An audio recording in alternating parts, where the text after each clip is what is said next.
This module will cover Chapter 2 of Scale Development Theory and Applications.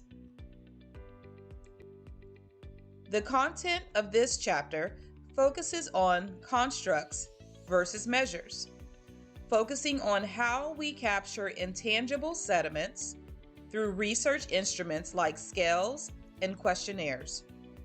Let's explore the journey from conceptual constructs to measurable outcomes and the implications for research accuracy and validity.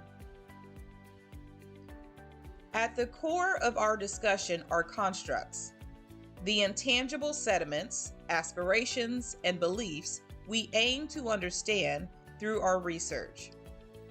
Constructs like parental aspirations for their children's achievement guide our quest for knowledge.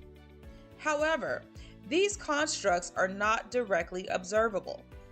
We can't measure them like we do height or weight. So how do we bridge this gap? Well, it's through measures. Measures serves as a proxy, allowing us to infer about these constructs indirectly.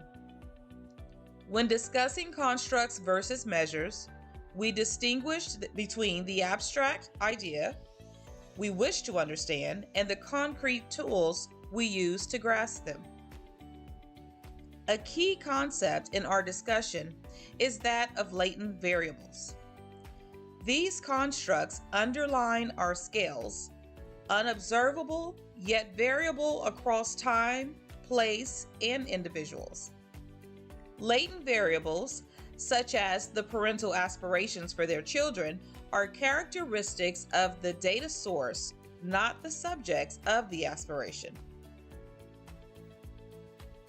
Our primary data collection method on these latent variables is through self-reporting, although in specific contexts, proxy reporting is used.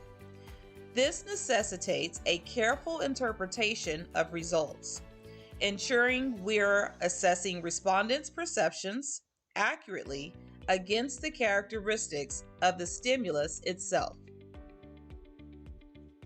Let's consider how latent variables act as the presumed cause of scale item values. Imagine we have items designed to measure parents' aspiration of their children.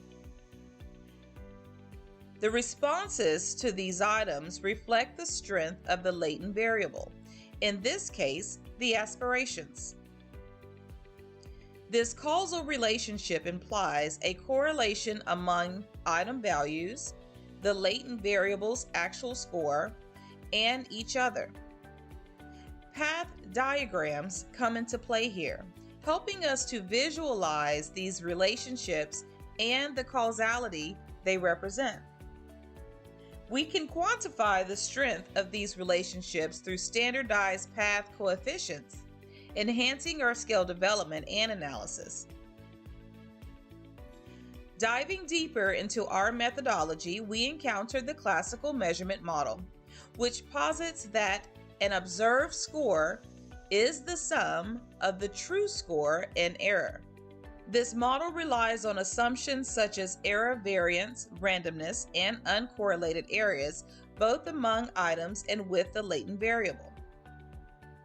An intriguing aspect of this model is the concept of parallel test. Each item is viewed as an equally valid measure of the latent variable with identical error amounts. This assumption simplifies determining the relationships between items and the latent variable, ultimately allowing for the quantification of reliability and item effectiveness.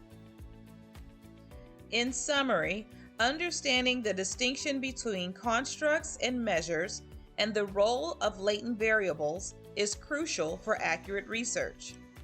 By applying models like the classical measurement model and concepts like parallel tests, we can enhance our ability to quantify the unobservable, clarifying the complex interplay of constructs and measures in research. Thank you for your attention and stay tuned for the review of Chapter 3.